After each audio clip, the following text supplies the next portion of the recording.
कि चैत्र नवरात्रि कब से शुरू हो रही है, किस तारीख को है और रामनवमी कब मनाई जाएगी। साथ ही इस वीडियो में हम जानेंगे कि नवरात्रि का पूजन कैसे करना चाहिए, किन महिलाओं को व्रत रखना चाहिए और किन्हें नहीं रखना चाहिए, व्रत और पूजा के नियम क्या हैं।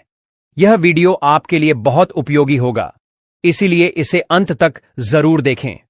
जय माता दी। चैत्र नवरात्रि फाल्गुन मास के समाप्त होते ही शुरू हो जाती है। होलिका दहन के बाद चैत्र मास का आरंभ होता है और इसी के साथ हिंदू नववर्ष भी शुरू होता है। हिंदू पंचांग के अनुसार चैत्र नवरात्रि बहुत महत्वपूर्ण होती है, क्योंकि इसी समय देवी दुर्गा के 9 रूपों की पूजा की जाती है।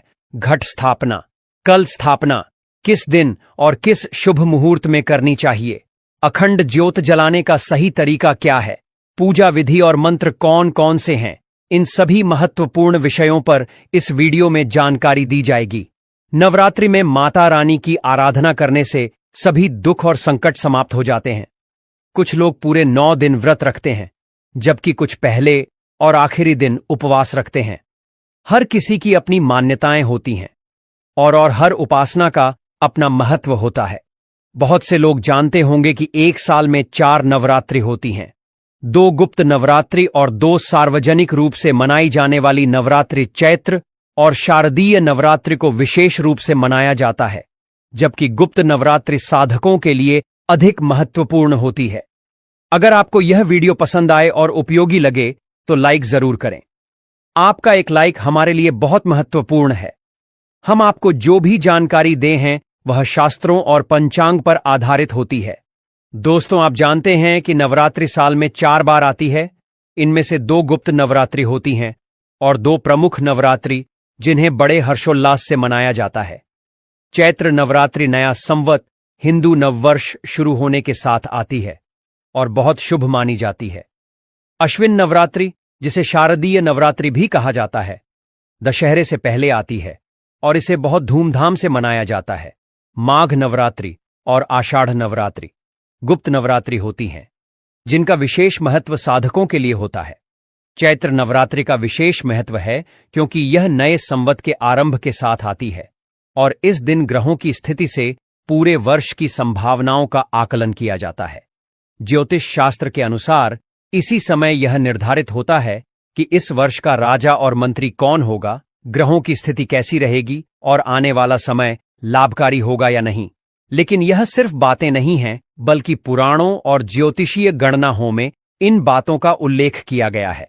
नवरात्रि के पहले दिन कलश स्थापना, अखंड ज्योत जलाना और खेतड़ी बोना, जवारे उगाना बहुत महत्वपूर्ण होता है। कलश स्थापना के लिए मिट्टी का पात्र या तांबे पीतल का घड़ा लें। खेतड़ी बोने के लिए चिकनी मिट्टी या उपजाऊ मिट्टी लें, जिसमें जौ आसानी से उग सके। जौ जवारे के लिए 1 मुट्ठी बीज पर्याप्त होंगे। अधिकतम 100 ग्राम तक ले सकते हैं।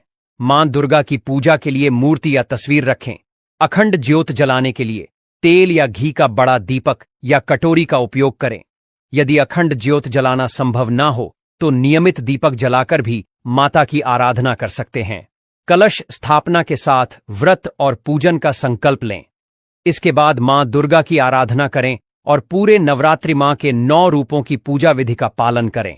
अखंड ज्योत जलाने के लिए यदि आप 9 दिनों तक दीप जलाना चाहते हैं तो इसके लिए कम से कम 1 किलो घी या तेल की आवश्यकता होगी।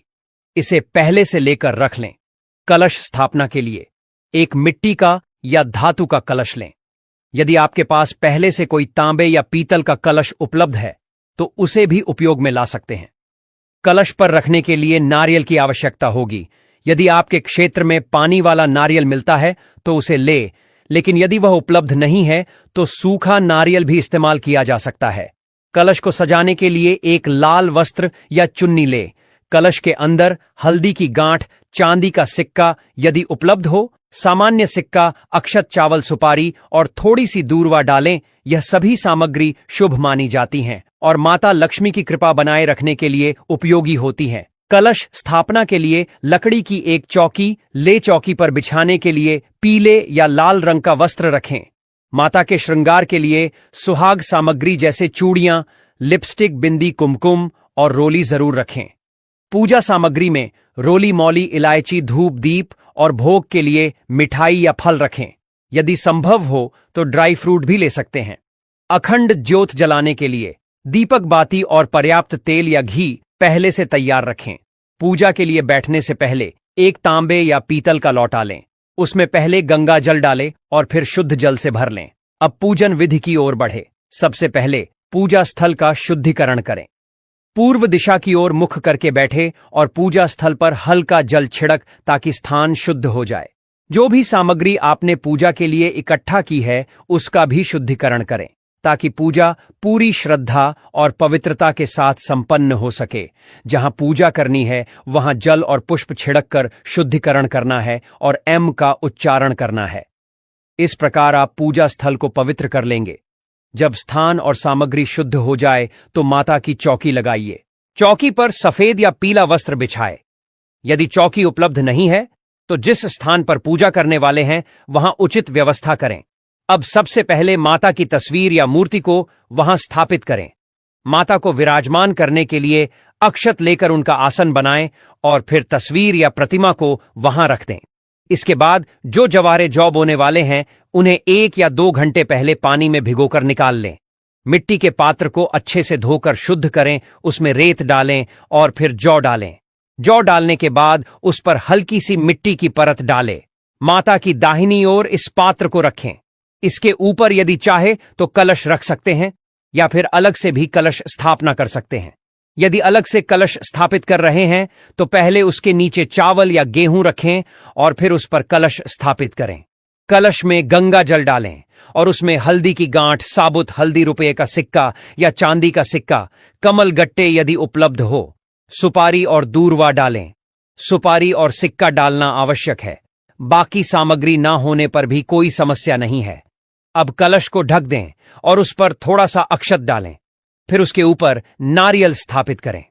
नारियल के ऊपर चुनरी लपेट या फिर यदि चुनरी उपलब्ध ना हो तो कलावा या सफेद धागा लपेट सकते हैं। नारियल को कलश के ऊपर इस प्रकार रखें कि उसका मुख आपकी ओर रहे। अब अखंड ज्योत जलाने की तैयारी करें। इसके लिए एक बड़ा दीपक लें, उसमें बत्ती लगाएं और किसी पात्र में रखकर घी भर दें।